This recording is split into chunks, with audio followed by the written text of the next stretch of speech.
Bem-vindos ao canal Independente Químico. Hoje é o terceiro episódio com uma convidada muito especial. A gente fala aqui de saúde mental, de dependência, de recuperação. Eu estou muito grato por ela ter aceitado. Ela é uma pessoa que me inspira. Ela tem uma vida pessoal de vitória, que é uma história muito bacana, e também uma história de um serviço social muito bacana. A minha convidada de hoje, ela é alcoolista, está sóbria há 13 anos, mais de 13 anos, mas ela não só salvou a própria vida parando de beber, ela criou um coletivo chamado Alcoolismo Feminino, que ajuda centenas de mulheres todos os dias na luta contra essa doença. Essa multidão silenciosa que sofre, ela acolhe. Graziela, muito obrigado. Graziela Santoro, muito obrigado por estar aqui, ceder seu tempo para bater papo comigo. Não, obrigada. Eu fico muito honrada, muito grata e feliz de estar aqui, podendo levar mensagem, né? Se uma mulher assistir o nosso bate-papo aqui, né, e procurar ajuda, já vai ter valido muito a pena. Fico muito feliz. Eu queria começar falando um pouco da sua vida pessoal. Eu li num depoimento que você deu à revista Época que você cresceu numa família emocionalmente disfuncional. O que é isso? E como isso te afetou? Bom, eu sou filha de alcoolista, né? Então, só esse fato já afeta, né? Famílias que têm pais e mães, ou pais, né, um ou outro, ou ambos, né, com problemas de dependência de álcool e outras drogas, a criança já nasce com questões mentais, aí, com dificuldades, com inseguranças, que uma criança que nasce num ambiente saudável, né, não tem.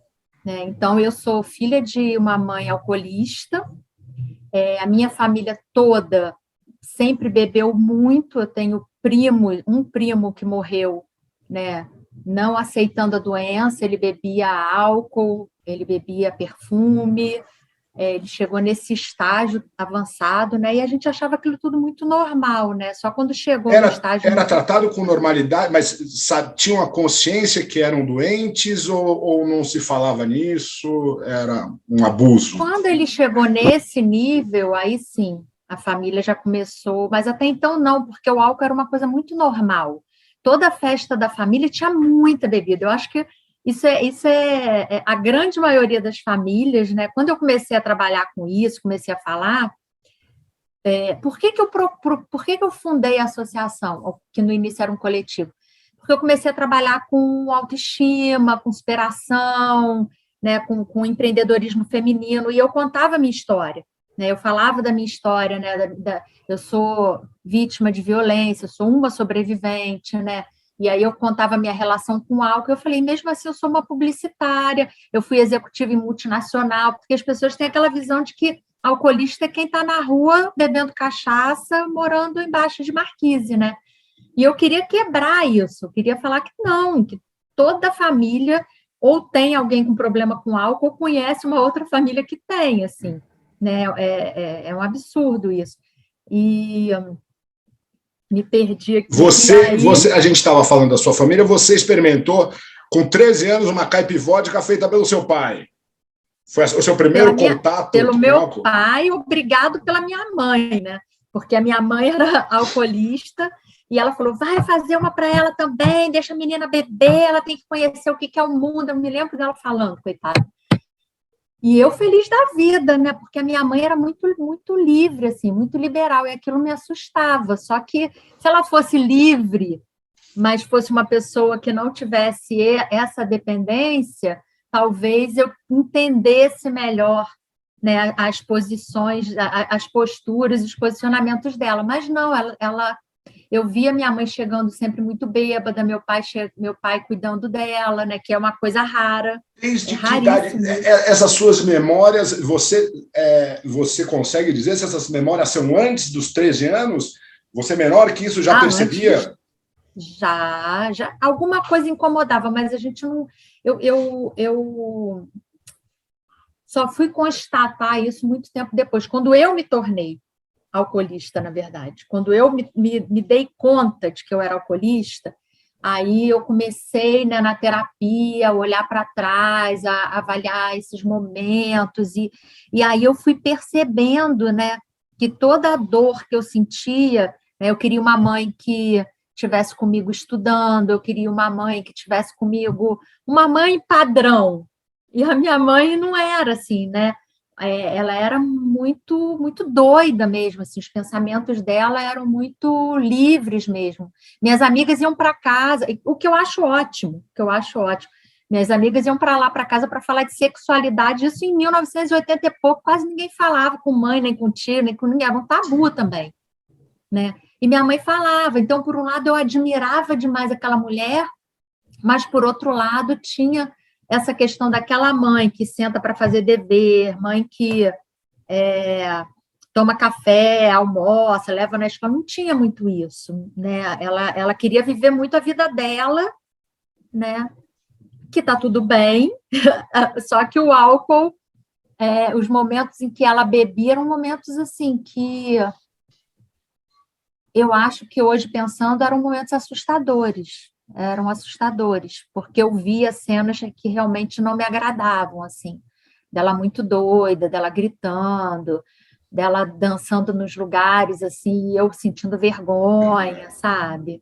O que eu repeti, né? O que eu acabei fazendo igual. E você acabou, nós, né? A gente, eu li uma passagem quer dizer, eu li o depoimento todo da revista Época, muito corajoso, muito comovente. E claro, me identifico, passei por situações, acho que a gente acaba passando sempre por situações similares, né? Mas eu queria que você me contasse um pouco da diferença do alcoolismo feminino para o masculino. É claro que tem, eu sei, um agravante, o preconceito é maior. Mas o que mais é diferente? Conta para mim. Nós mulheres, biologicamente, somos diferentes. Então, a mulher tem mais gordura no corpo, menos água e menos enzimas que processam o álcool. Então, a gente se torna dependente mais rápido, porque a concentração por conta da gordura é maior, menos água, né? Então o álcool não dilui tanto, e essas enzimas que fazem esse processamento, para a gente, em mulheres, é uma quantidade menor.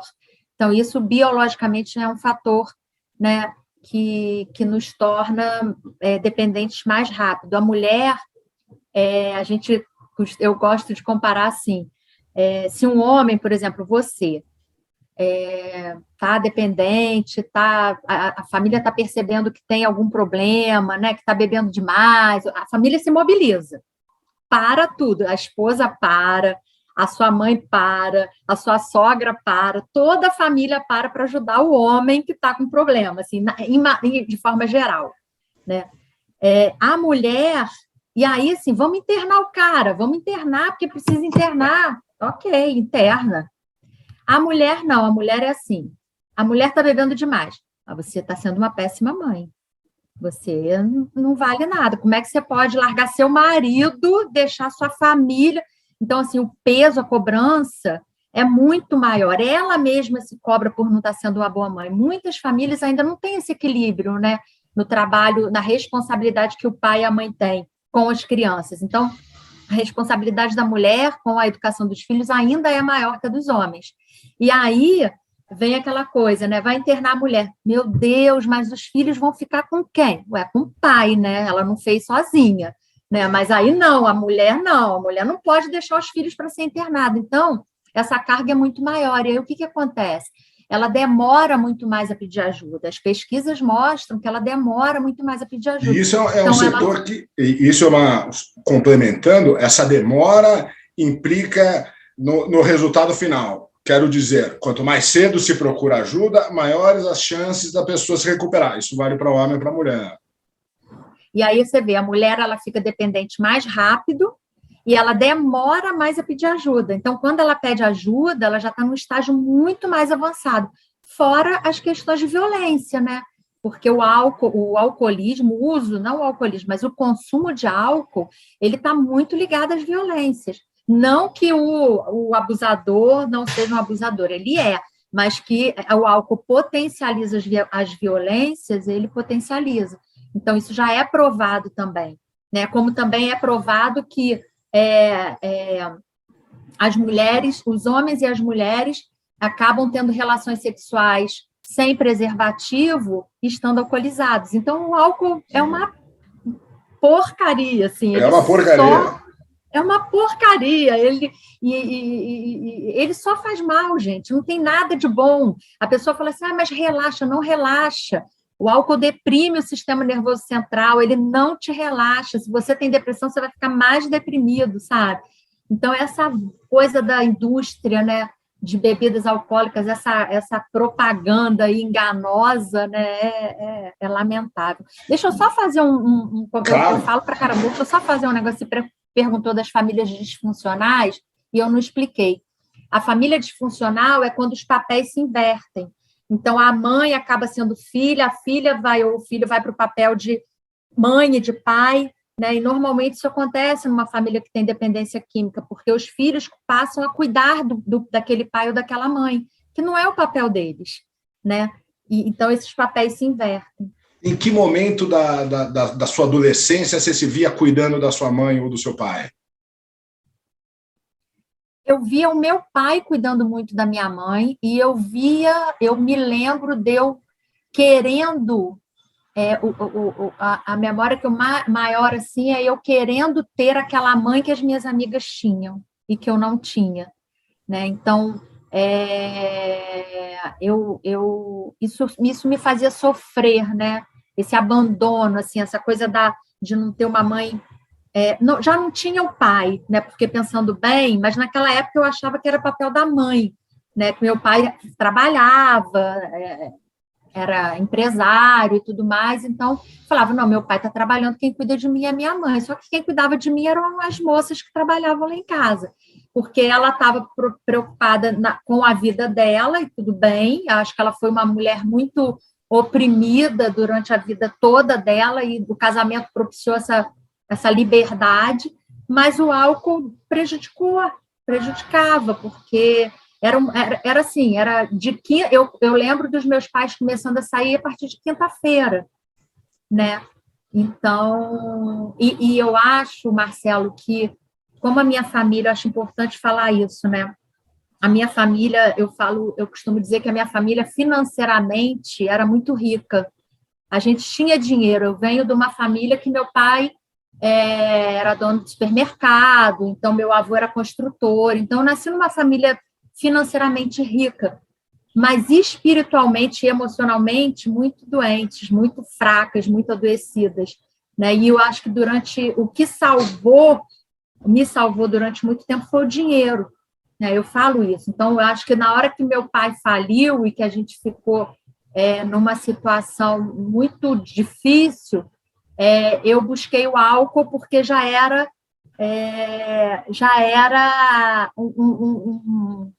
uma substância que eu estava acostumada a ver dentro da minha família para relaxar ou para me aliviar das minhas dores e alguma coisa assim, sabe?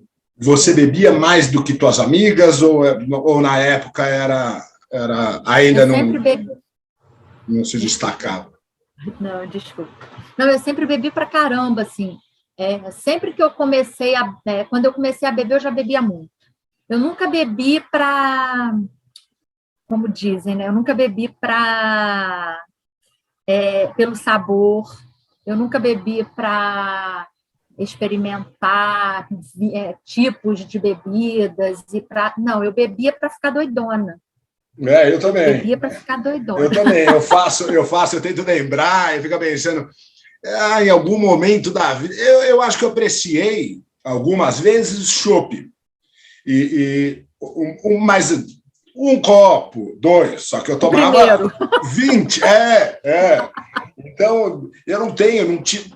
Mentira, eu estou sem beber desde 2014, também são muitos anos, e tive uma ou duas vezes vontade de beber, mas era vontade de beber um chopp, num contexto, estava ali, num sol, com a minha mulher, num lugar gostoso. Mas é uma vontade que passa muito rápido, porque eu nunca bebi um. Eu sempre bebi 15, 20, nunca soube administrar. Então, também acho, sempre foi, nunca foi pelo prazer.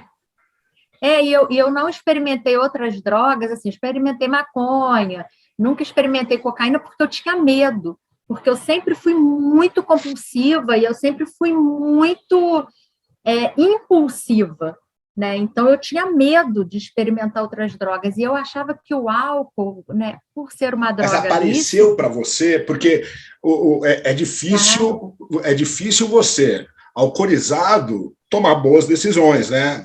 Fazer uma escolha, ter a consciência de opa, cocaína não quero.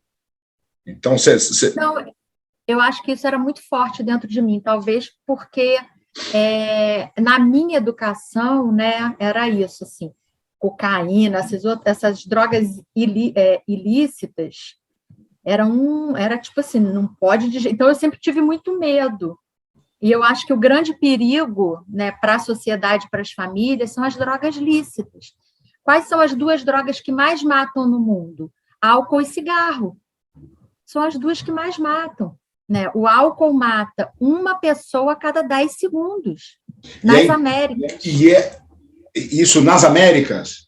Nas Américas. E uma pessoa a cada 10 segundos. E informação importante para quem nos vê.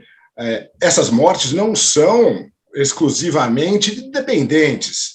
O prejuízo, a maior parte do prejuízo e das mortes são de pessoas que abusam, não necessariamente dependentes. Então, aquela pessoa que passou a semana bem, no final de semana tomou 5 doses de uísque em 2 horas, bateu o carro, bateu na mulher e morreram todos. Exatamente. Então, o álcool é um perigo, ainda que você consuma a cada 15 dias. Se você abusar, pode ser mortal. Você sabe que a maior parte das doenças crônicas no mundo tem um relatório muito legal que eu sugiro que leiam, que é A Verdade Sóbria, incentivando a morte e a deficiência por álcool. E aí ele fala da indústria das bebidas alcoólicas e tem lá todas as estatísticas. 74%, se não me engano, de todas as mortes, de todas as doenças crônicas no mundo, 74% são decorrentes do consumo de álcool. Olha que loucura. Uau, que impressionante. Então, doenças no fígado, 8 tipos de cânceres. Tem relação com o câncer de mama. Eu descobri isso recentemente, que pode ter que a mulher que bebe a partir de X, ela aumenta em 20% a chance de ter câncer de mama. Eu fiquei muito surpreso com essa informação. Se eu não me engano, são 8 tipos diferentes de câncer que a pessoa pode desenvolver por consumir álcool. É o que você falou, não é por ser alcoolista como eu, não. É pelo simples fato de consumir álcool. Né? Doenças sexualmente transmissíveis também. Enfim, o álcool é um vilão, assim, está longe da gente conseguir matar. Você, acho que como a maioria, né, você precisou chegar ao fundo do poço para ir se tratar, né? Você acha que a gente consegue convencer alguém a procurar ajuda antes do fundo do poço? Então, a gente tem tido gratas surpresas na nossa associação, assim, de mulheres que chegam e falam, não, eu não quero, eu tive um apagão e eu não quero ter mais nenhum. E aí eu vi vocês e decidi parar de beber. Então, a gente tem tido, elas ainda não são a maioria, né? Mas a gente tem tido, isso para mim é um motivo de muita alegria, assim, de receber mulheres que no início, assim, estágio inicial da dependência, perceberam e resolveram parar de beber. Tem movimentos muito bacanas pelo mundo, na Europa, Estados Unidos, né? Movimentos pela sobriedade, né? E a gente vem até mudando um pouco a nossa a nossa abordagem, né? Porque muitas vêm procurando assim, eu queria saber como é que eu sei se eu estou dependente ou não. E aí a gente tenta falar, não importa se você está dependente ou não, o que importa é que o álcool não faz bem. Não faz bem para você, não faz bem para sua família, se você é mãe, né, não faz bem para os seus filhos, eles presenciarem uma mãe bebendo, mesmo que uma vez por mês, mas ficando, de certa forma, abduzida, isso não é legal para um filho, para uma filha. Então, a gente tenta levar, a gente vem tentando levar de uma forma, mostrar exatamente o que a gente acabou de falar, não é o alcoolismo, você não tem que procurar ajuda porque você está dependente do álcool. É bom que você pare de beber porque o álcool faz mal. Então, a gente tem mudado um pouco essa abordagem. Não tem mais aquela conversa que falavam tempos atrás, né? Uma taça de vinho é saudável por semana, ou uma por dia. Tome todo dia uma taça de vinho que vai te fazer bem para o coração, ou um cerveja. Já não se fala mais isso, ou pelo menos parte dos médicos já não falam mais isso. Não tem dose saudável. Tem, se você beber uma quantidade ali, para a mulher equivale, acho que a uma lata por dia de cerveja, é considerado consumo de baixo risco, né? Mas não existe uma quantidade que se fale, olha, que faz bem para o coração. Já passamos por isso, né, no passado. Eu acho que eu acho que estamos passando, né? Assim, a Organização Mundial de Saúde diz que não há dose segura para consumo. Não há dose segura para consumo, né? Então, é a Organização Mundial de Saúde falando. Então, não existe nenhum médico, né? Isso eles falam baseados em estudos, né, científicos e tudo mais. Então, se a Organização Mundial de Saúde fala que não há dose segura para o consumo de álcool, que os médicos não podem dizer. É como tem médico, Marcelo, que fala: a mulher está grávida. Eu posso beber? Uma tacinha não vai te fazer mal. Faz mal, porque você está com feto dentro do seu corpo. Você está com um negocinho mínimo, né? Um embrião ali. E se você bebe um copo de álcool, aquele corpinho, aquele serzinho está recebendo uma carga 10 vezes maior. Então, e isso pode causar vários transtornos, né? O pior transtorno é a síndrome alcoólica fetal. Mais de 100 mil crianças no mundo nascem com síndrome alcoólica fetal, que é uma doença evitável, se a mãe não bebesse durante a gravidez, né? Então, assim, quando você engravida, o seu corpo não é seu, o seu corpo é do feto, é da criança que você está gerando. Quando eu me tornei mãe para educar aquela criança para ser um ser humano saudável, né? Me culpei e falo isso com muita tranquilidade, porque eu fui uma péssima mãe. Me conta, você também foi, acho, muito corajosa, eu tenho, de abordar esse assunto. Como é que o seu alcoolismo afetou sua relação com as suas filhas? Eu digo que é uma maldição hereditária, né? O alcoolismo, assim, eu fui descobrir um tempo atrás, Marcelo, que meu bisavô era traficante de bebidas. Então, acho que é uma maldição que já vem na minha família, assim, eu acho que vem de geração para geração, sabe? E tanto é que eu jurava que eu não ia beber, e eu acabei repetindo o mesmo padrão da minha mãe, né? Na hora que a coisa apertou, eu recorri ao álcool. O álcool, durante um tempo... O seu consumo abusivo foi... Quando você teve a sua primeira filha, você já estava num consumo abusivo? Você teve filha cedo, né? Eu tive minha filha com 22 anos, eu já bebia. Todas as vezes que eu bebia muito. Eu já tinha aquela questão... já era abusivo. Nunca foi normal, né? Nunca foi um consumo... Eu nunca controlei. Eu nunca consegui controlar, porque, para mim, álcool era para ficar doidona. E para eu ficar doidona, eu tinha que beber muito, né? E eu achava que cerveja não causava dependência. E cerveja causa dependência, né? Então, tem álcool causa dependência, né? Não tem jeito. E aí eu tive a minha filha. Não, eu comecei a beber mais depois que a minha filha nasceu. Eu comecei a beber com 29 anos. Assim, 29 anos eu me separei, Eu estava casada no meu segundo casamento e já tinha tido a minha segunda filha. E Até aí, como é que o álcool tinha te atrapalhado a vida? Até esses 29 anos? Então, até aí, eu era uma codependente emocional, que eu gosto muito de falar sobre isso, né? Que foi um lugar que eu me tratei e que me ajudou demais, assim.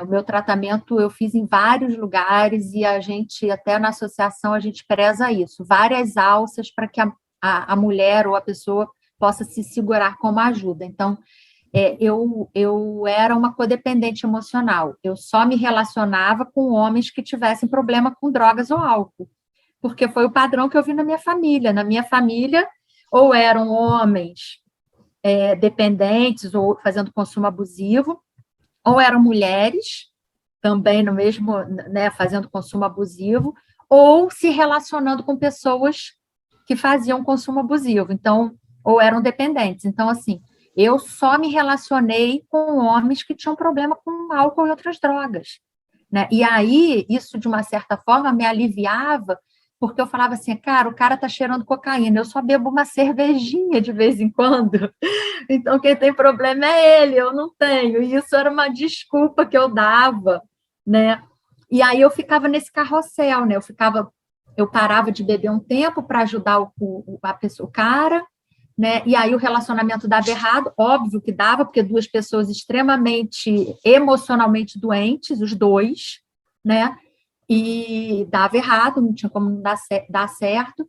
E aí terminava o relacionamento, aí eu ia para o álcool. Agora eu vou beber, porque eu estou sofrendo, porque acabou o relacionamento, aquela coisa. Aí bebia, e encontrava um novo relacionamento, aí ficava mais calminha, mas o cara tinha problema. Aí eu era salvadora, achava que era a salvadora da vida do outro, porque eu não salvo ninguém, né? A pessoa só tem ajuda se ela quiser ser salva, né?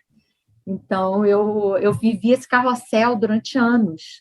Nesse período, antes de você, estou recapitulando, você ainda não se considerava dependente. Até os 29 anos, você foi a psiquiatra, você fez terapia, alguém te diagnosticou com alguma doença da mente? Eu fui no psiquiatra e falei para ele, doutor, eu acho que eu estou bebendo demais. Aí ele, você bebe o quê? Eu cerveja, mas eu bebo muito. Ele, não, bebe uma garrafinha de água, toma um chopinho, bebe uma garrafinha de água, toma um chopinho. Eu falei, caramba, se o psiquiatra está dizendo que a gente recebe muita mulher assim, muita mulher chega para a gente, fala, meu psiquiatra disse que eu não tenho problema com álcool, e eu continuei bebendo, minha psicóloga, meu psicólogo disseram que eu não tenho problema com álcool. A gente recebe demais mulheres. Olha, se eu soubesse que existia, eu tinha procurado um deles, na época que eu bebia, que eu fui num que era especializado e ele rapidamente falou, você não pode beber nunca mais na sua vida. E eu estava, nem de longe tinha chegado no fundo do poço, mas ele rapidamente falou, você é alcoólatra. Não estava preparado para ouvir, mas ouvi. Aí falou, esse cara é louco, né? Esse cara não sabe o que ele está falando. Fez o movimento contrário, né? Mas, assim, a gente recebe demais, e aí por isso que eu gosto de falar, para que quem estiver assistindo a gente, sabe, Marcelo, procure profissionais com especialização em dependência química. E também gosto de alertar todos os profissionais que se qualquer pessoa, principalmente uma mulher que tem mais dificuldade de pedir ajuda, chegue num consultório e fale, eu acho que eu estou bebendo demais, acredita no que ela está falando, sabe? Os próprios profissionais têm preconceito quando a mulher fala que está bebendo demais, entendeu? Acho que nem eles acreditam. Eu não consigo entender. Estou surpreso, porque também quem melhor para... Se a própria pessoa está reconhecendo que está bebendo demais, quem é o médico para falar que não está bebendo demais? Se ela está falando, se você provocar, provavelmente ela vai te contar que está tendo prejuízos por causa do álcool, né? E isso já basta para você ser considerada um consumo abusivo. Mas eu acho abusivo. que tem muito profissional que não tem a especialização. não sabe, né, a questão do uso abusivo, do uso nocivo, da dependência, dos estágios, não conhece a progressão da doença, né? E eu fico achando nas minhas viagens assim, que eles devem ser dependentes também, porque não é possível. Qual é o parâmetro para ele definir se a pessoa diz que está precisando de ajuda, que acha que está bebendo demais? Né? Qual é o parâmetro que ele usa com essa única fala da mulher para dizer que a pessoa não é dependente, entendeu? Que está passando por uma fase, é uma fase difícil. Que você... a gente já escutou tanta coisa assim absurda, sabe? Então, que esse bate-papo aqui sirva de alerta também. Então, eu fui no psiquiatra e ele falou que eu não tinha problema, falou para eu intercalar chopp com água, e eu passava mal, porque eu bebia muito chopp. Como é que intercala água com chopp? Não tem cabimento isso. A água atrapalha, né? A água atrapalha. Espaço, 20 né? chopps com 20 garrafas de água, não consigo, né? Então, acabava abandonando a água, ficava com chopp. E aí, depois de muito... Aí, com essa separação, eu comecei a beber muito, eu comecei a beber com mais frequência, né? Então, eu comecei a beber sexta e sábado, depois estava quinta, sexta e sábado, passei para quarta, quinta, sexta e sábado. Aí, no final, eu só não bebia domingo e segunda. Mas, mesmo assim, tinha uns domingos que eu ainda dava uma escorregada, e na segunda-feira eu estava, assim, detonada. Já cheguei no trabalho exalando álcool, assim, nos poros. Eu falei, gente, eu estou sentindo o cheiro, e sabe? você conseguia trabalhar nessa... Então, eu me lembro que tinha numa empresa que eu trabalhei, tinha uma máquina de café, assim, no corredor. Eu acho que eu levantava umas 100 vezes durante o trabalho, assim, para tomar café, para conseguir aguentar, porque eu virava à noite. Se eu começasse a beber, eu não parava. Eu só parava com apagão, desmaiada. E alguém te falava, alguma amigo, falava, você está bebendo demais, você precisa se cuidar? Eu tive algumas amigas que sim, umas se afastaram, falaram, Grazi, não está dando para sair com você. Aquela velha frase, né? Você é ótima, mas quando você bebe, não rola, a gente não consegue estar do seu lado. Eu tive uma que falou, Grazi, você precisa de ajuda, minha amiga procura ajuda, mas eu achava um absurdo, que eu achava que eu pensava assim, nossa, que mulherada careta, sabe? Se as mulheres não sabem o que elas estão falando, que bando de idiota, que não sei o quê, aquela coisa, né? E eu era muito doida, porque eu fazia o quê? Eu pegava meu carro, né? Eu já voltei de... Uma vez elas me deixaram em casa, Grazi, a gente está te deixando em casa, você sobe, jura pra gente que você vai dormir? Eu falava, isso tipo 3 horas da manhã. Aí eu subia, pegava a chave do meu carro, descia, olha que insanidade, 3 horas da manhã, para que isso? Pegava a chave do meu carro e ia. E onde tivesse um lugar aberto, eu sentava e ia beber, não queria nem saber. Era muita insanidade, vários apagões. E o que precisou acontecer para você buscar ajuda? O que precisou acontecer foi minha mãe me ameaçar para me colocar para fora de casa. O que aconteceu foi isso. Eu fui espancada por um namorado, a gente bebeu muito, muito, muito, fomos numa roda de samba, bebemos, e aí quando a gente saiu da roda de samba, a gente começou a brigar, porque a alcoólatra briga, não sabe nem por que está brigando, né? Eu brigava por qualquer razão, e a gente começou a brigar, e aí ele começou a me bater dentro do carro, e eu estava muito bêbada, não conseguia me defender direito, e aí, quando ele parou num lugar, assim, que ele parou o carro, eu tentei sair do carro com o carro andando, eu me lembro de eu tentando sair, ele puxando a porta do carro, né? E aí, quando ele parou num sinal, eu abri a porta e fugi, né? Consegui fugir e desmaiei numa estrada, perto da minha casa, desmaiei na rua. Ainda bem que foi na calçada, né? Porque, enfim, desmaiei. E aí esse cara foi até minha casa falar, bateu lá, nessa época. Ele te deixou na rua, te deixou na calçada desmaiada? Eu saí correndo. Não, eu saí correndo, né? Saí correndo. E aí eu acho que ele foi lá para a casa dos meus pais, nessa época eu estava separada, eu já tinha manipulado a minha mãe, porque eu morava sozinha com as minhas filhas e deixava minhas filhas sozinhas dentro de casa, ia para a rua beber, trancava minhas filhas dentro de casa, né? Uma com 3, outra com 6, eu trancava as duas e ia para a rua beber, né? E depois, no dia seguinte, eu me arrependi, aquela coisa toda, e ficava com aquela culpa imensa dentro de mim. E aí eu consegui convencer a minha mãe, porque o alcoolista é muito manipulador, né?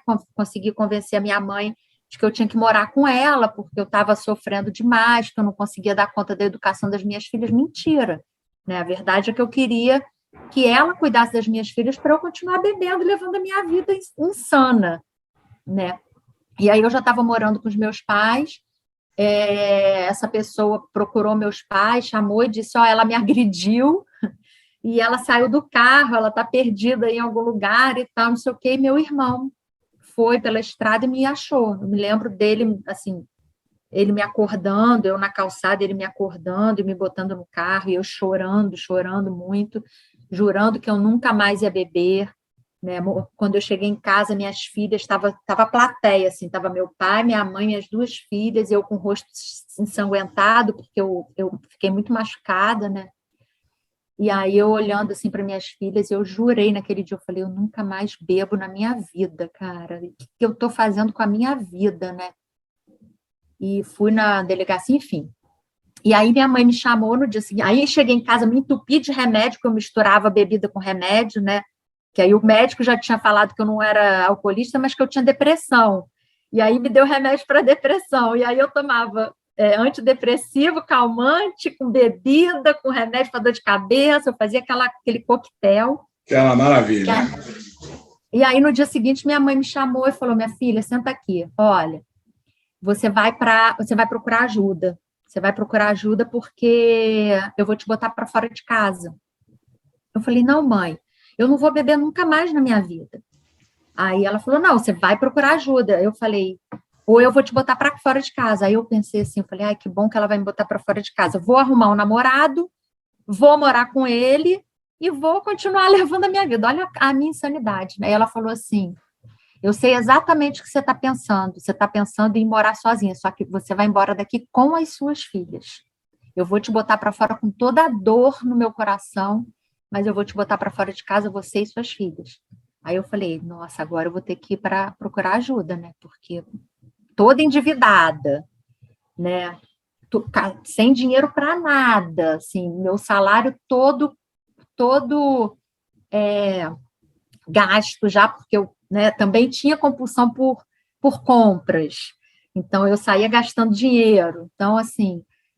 E aí eu fui para uma sala de alcoólicos anônimos, né, para dar um tempo. Eu fui para uma sala de AA para dar um tempo. E lá eu tive um despertar espiritual, dentro de uma sala de alcoólicos anônimos.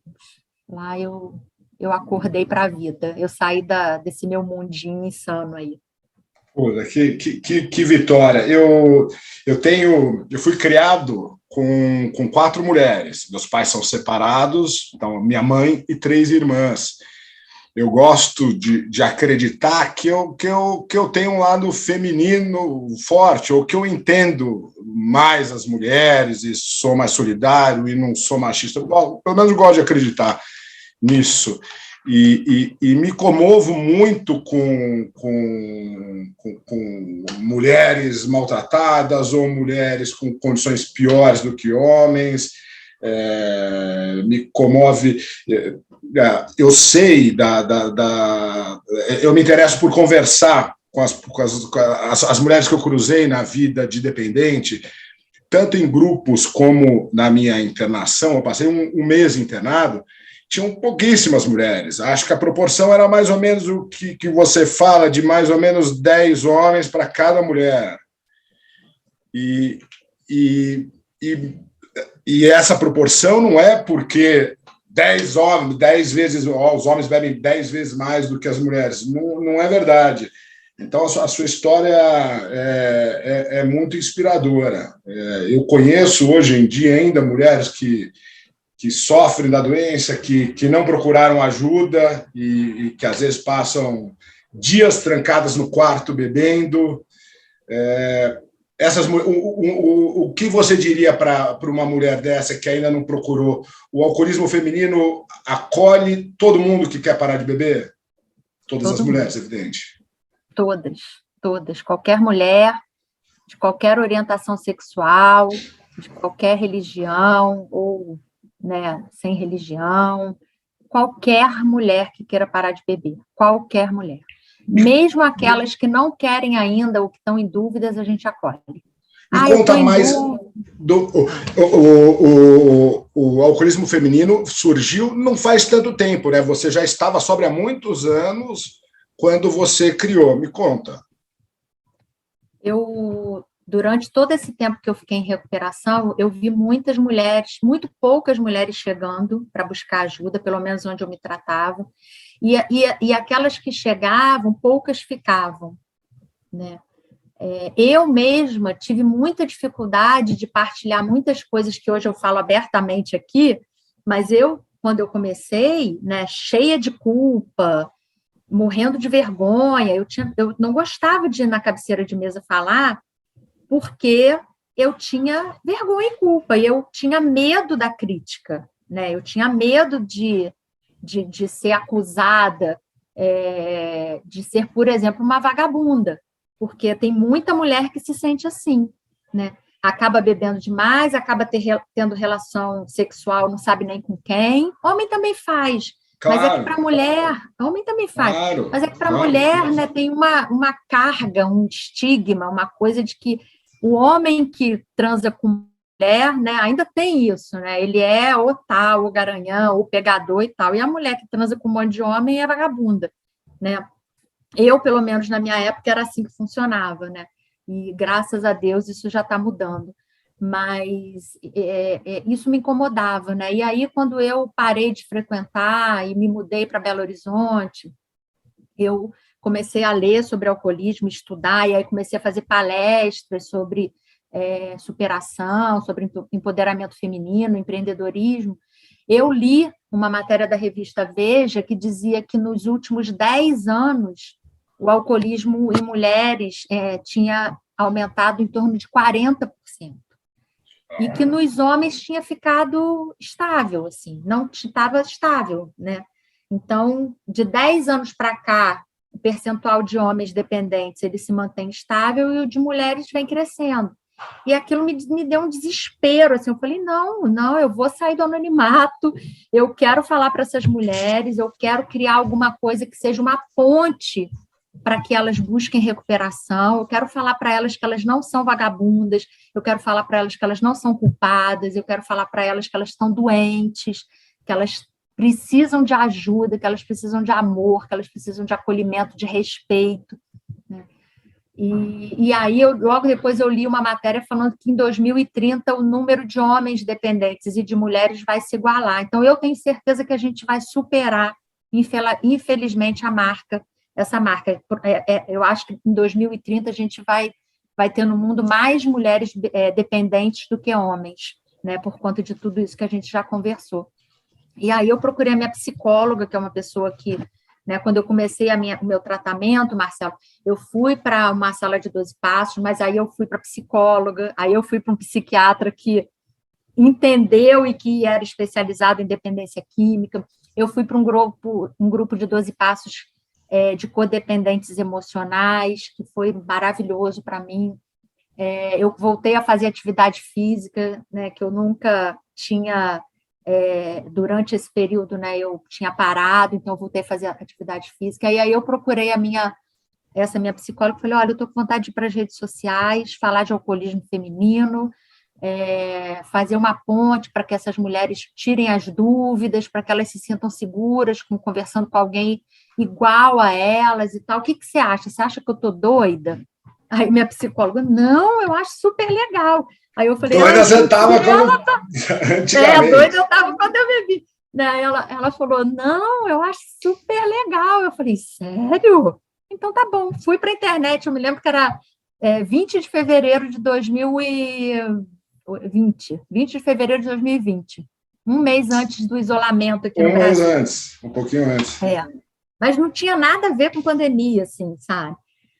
Nem aí eu fui para as redes sociais e botei o primeiro post, aí chamei uma amiga minha com 12 anos, a Denise, que fundou comigo a associação, e a gente começou a ir para as redes sociais, e aí veio o isolamento, né, aquela questão de fecha tudo, não sei o quê, e aí começou a aparecer Um monte de mulheres, sabe? Muitas, chamando no direct, mandando mensagem mesmo, nos comentando, pedindo ajuda, sabe? E aí a gente começou a acolher essas mulheres e a gente foi construindo a nossa associação através das demandas delas. Assim, incrível, assim, não fui eu não fiz nada, assim, foram elas que demandaram e a gente foi construindo, sabe, assim. Eu sei que tem, quais são as formas? Eu sei que hoje em dia, parte do seu trabalho tem grupos de WhatsApp que dá de apoio, como é que eles funcionam? Então, a nossa porta de entrada é o Instagram, é onde a gente trabalha assim, mais fortemente. A gente tem as outras redes sociais, nosso site, início de janeiro, já está no ar aí, funcionando, estou super feliz com isso. Hoje nós somos uma associação, temos CNPJ, né? Mas as mulheres, para se juntarem a nós, elas preenchem um cadastro no nosso Instagram. Para esse cadastro, elas têm um acolhimento com voluntárias. Aí eu quero até agradecer que são mais de 57 voluntárias que fazem a associação funcionar. São muitas mulheres engajadas para acolher outras mulheres, né? E eu sou muito grata. Hoje eu não sonho sozinha, né? Eu sonho com um monte de outras alcoolistas. E elas foram, essas pessoas também chegaram até você pelo Instagram? Chegaram pedindo ajuda, começaram a se tratar com a gente, já estão aí hoje há um ano e meio, 6 meses, enfim. E são voluntárias, né? Ajudam as que estão chegando agora. Esse processo é muito bacana, essa parte de você usar a pessoa recém-recuperada para ajudar outras pessoas, porque é uma terapia, você está ajudando as duas. A pessoa que está ajudando, ela se sente bem, né? A gente, quando a gente tem tem isso nos 12 passos, mas não sei se é quase instintivo, né? Porque acho que a gente se sente um pouco deslocado do mundo, né? A gente é um grupo de pessoas que tem uma doença, que desenvolveu uma doença, e a gente não é que todo mundo nos recebe bem ou todo mundo entende. E quando a gente se identifica, entende, né? Tenho certeza que as pessoas que estão ajudando também estão se ajudando. É com certeza. Um círculo virtuoso, muito bacana. Com certeza. Então, aí hoje a gente tem, né? A gente vai fazer 2 anos agora em fevereiro. A gente tem grupos regionais de acolhimento e de apoio para uma fissura, por exemplo. Então, tem um grupo só do estado do Rio, um grupo só do estado de São Paulo, um Norte, Nordeste, Centro-Oeste, um Minas, Espírito Santo e Sul. E aí, esses grupos, eles funcionam de 9 da manhã às 8 da noite. E cada hora tem uma monitora, uma voluntária monitora. Então, elas trocam, partilham seus sentimentos, pedem ajuda, falam das suas vitórias, falam do que elas estão com dificuldade, e tem sempre uma voluntária para ajudar. De hora em hora tem uma voluntária para ajudar. No caso dela sentir uma fragilidade, uma prevenção à recaída? Isso. Bacana. Se ela gritar lá no grupo, gente, estou com muita vontade de beber, a monitora daquele horário vai ligar para ela na mesma hora. Oi, você está com vontade de beber e tal? Vamos conversar. Porque a gente sabe que com 8 minutos a fissura passa. Então, a gente fica conversando com ela até a fissura passar. Se for um caso mais grave, né, de uma tentativa de suicídio, uma coisa, né, que envolva até outras comorbidades, né, um transtorno bipolar, alguma outra coisa, aí a gente encaminha ou para uma voluntária com mais tempo, ou para uma terapeuta em dependência química, uma conselheira, ou as próprias psicólogas, que a gente tem uma equipe de psicólogas parceiras, hoje são 12 psicólogas. Então, a gente não vai deixar essa mulher recair. A gente vai fazer tudo e vai ficar com ela até ela passar a fissura e baixar a adrenalina, a gente está com ela. Você deve ter uma coisa que não é fácil em programas, né? Você deve ter os números certinhos, né, de quantas quantas tiveram esse momento de fragilidade e quantas vocês conseguiram fazer mudar de ideia com a ligação? Você tem esse número de cabeça? Não, porque a gente não, como era um coletivo, né? A gente não tinha assim essa noção, né? Então, tem algum tempo que a gente tem esse cadastro, então nesse cadastro a gente tem o perfil, por exemplo, qual a idade das mulheres que nos procuram, Qual a a idade? raça, de 25, a maioria de 25 a 45. 25 a 45. Mas a gente já recebeu menores de idade e a gente tem também com mais de 45. De 45 a 55, assim, também tem muitas. Mas a faixa, para você ver, 25 anos. É de 25 a 45. Eu estava... Desculpe te interromper. Desculpa. Não, aí a gente consegue saber, por exemplo, se ela é de uma comunidade... Eu acho importante falar isso, Marcelo, que a gente hoje tem terapias em grupo. Então, a nossa associação tem procurado ser cada vez mais específica. Então, hoje a gente tem terapia em grupo para mulheres negras alcoolistas, a gente tem terapia em grupo para mulheres lésbicas, bissexuais e transexuais alcoolistas, a gente tem terapia em grupo para mulheres que fizeram cirurgia bariátrica, que na nossa associação representa 25%. Uau! Me fala disso, eu sei dessa relação, mas talvez as pessoas não saibam, né? Quem faz a cirurgia bariátrica tem um alto índice de se tornar alcoolista, né? Existem duas coisas. A cirurgia bariátrica é para obesidade, não é para compulsão alimentar. E o que a gente vê muito no Brasil, principalmente em consultórios particulares e clínicas, é a mulher chegando, ela não está naquele nível, naquele peso de obesidade para fazer a cirurgia, e aí ou ela ou o próprio médico fala, engorda mais 10 quilos. Engorda 15 para fazer, né?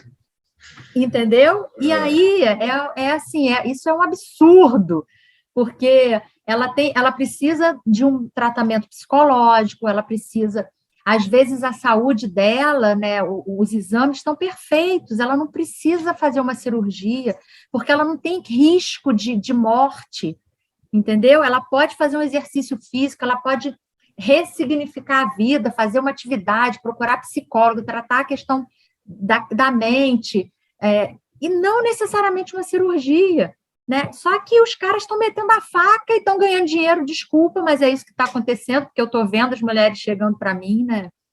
E é lamentável. Primeiro, é lamentável que a mulher precise tanto querer ser perfeita, né? Essa coisa, volta à história do machismo que arrebenta com a gente, né? Porque tem que ter, desculpa, bunda dura, peito duro, não sei o quê, mas não sei o que lá, mas não sei o que lá, e as mulheres morrem querendo buscar um padrão que não é inalcançável, né? Inalcançável, né? E aí, o que acontece? Elas migram a compulsão que elas tinham pela comida, fez a cirurgia, não consegue comer mais, a compulsão... Porque não consegue, né? Porque muitas... Daí vale para homem também, de comer e vomitar, porque não consegue aquela compulsão, com sólido não funciona, vamos por líquido.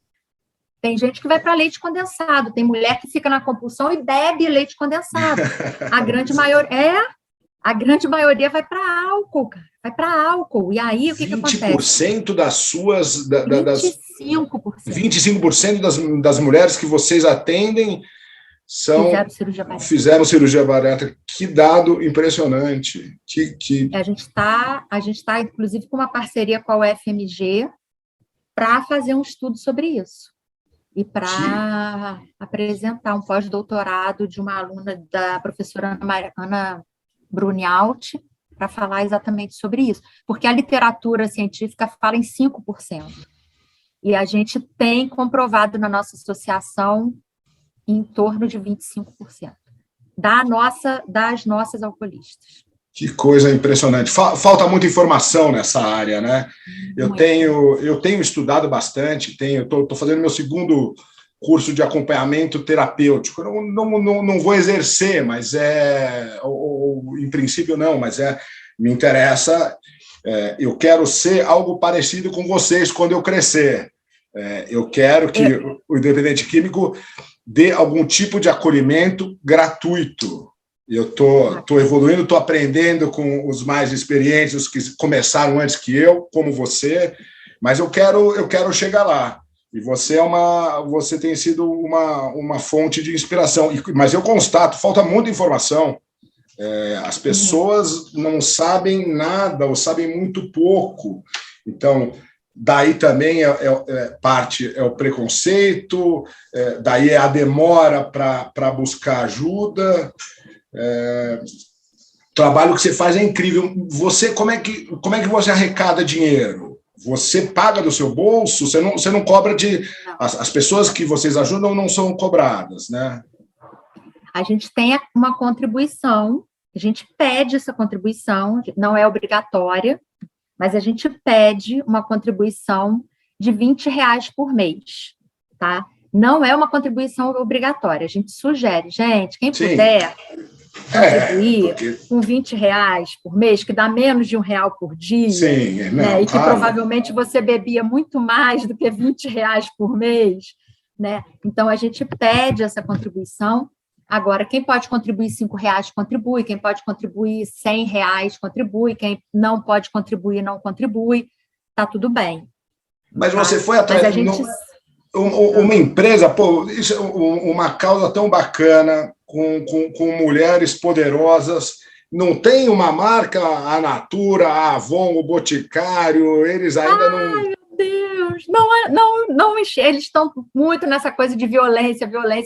Na hora que eles entenderem que grande parte das violências tem relação com o alcoolismo e que as mulheres que sofrem violência também, provavelmente, né, não todas, mas muitas estavam, né, alcoolizadas, né, talvez essas empresas comecem a olhar para a gente assim, com mais...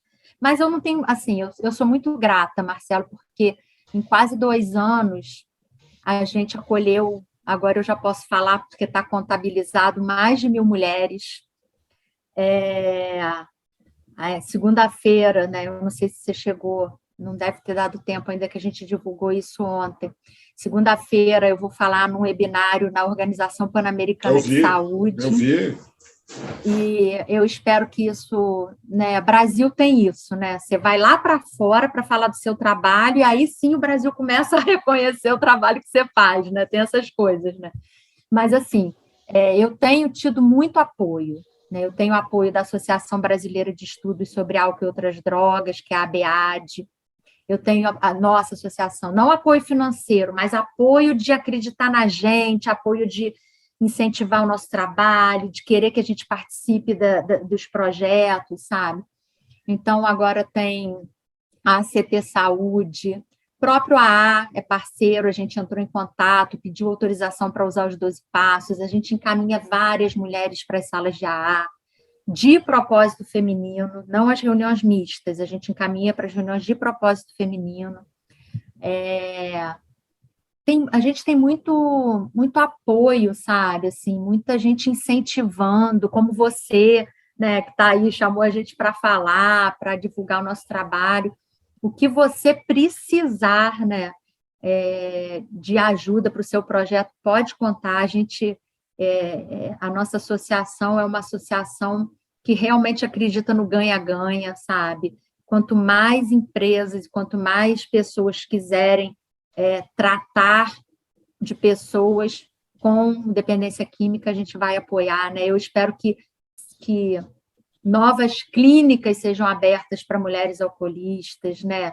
Existe alguma exclusiva para mulher? Eu não conheço. Existem muito poucas clínicas que tratem apenas de mulher. Existem algumas comunidades terapêuticas, a gente conheceu o trabalho de uma sensacional e a gente apoia essa comunidade, elas fazem um trabalho lindo com Qual é o nome? Mulheres.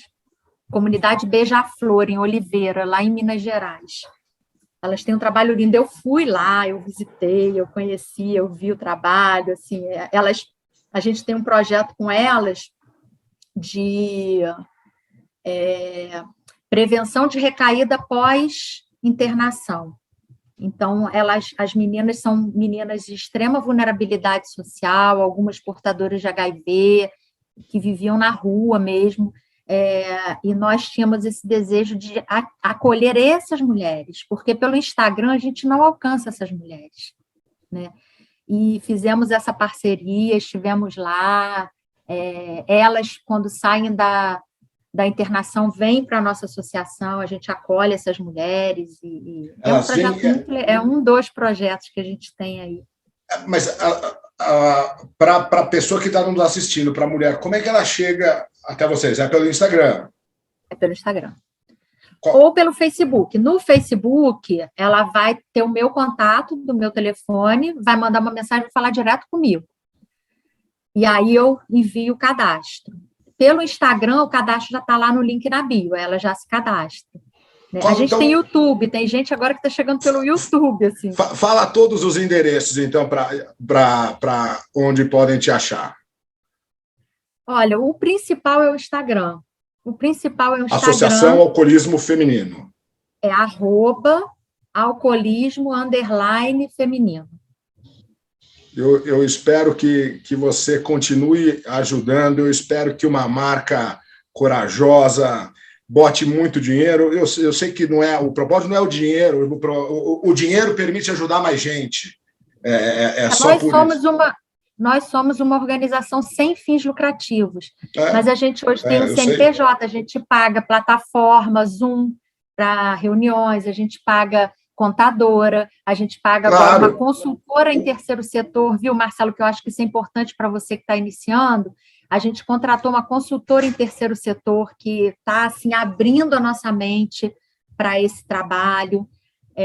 Tem uma assessoria executiva agora, porque eu estou trabalhando de segunda a domingo, de 8 da manhã à meia-noite, não estou dando conta, então a gente precisa de dinheiro. Eu sei, eu vejo a quantidade de conteúdo que vocês postam, o serviço todo, a quantidade de pessoas de trabalhadores que envolvem, e legal também que um dia vocês possam até remunerar as voluntárias, né? Se uma empresa contribuir, e isso puder, porque também é um problema do alcoolista, muitas vezes ele se reencaixar profissionalmente, às vezes é complicado. Ele, durante muitos anos, maltratou a carreira, o estudo, então se recolocar às vezes é muito difícil. Acho o trabalho espetacular. Agradeço muito você ter estado aqui comigo compartilhando esse seu conhecimento e essa sua generosidade. Obrigada, Marcelo, e conta com a gente. Leva esse seu projeto para frente e conta com a gente que a gente vai com você. Muito obrigado. Tá um grande prazer. Beijo. Um beijo. Obrigada. Tchau, tchau. Tchau.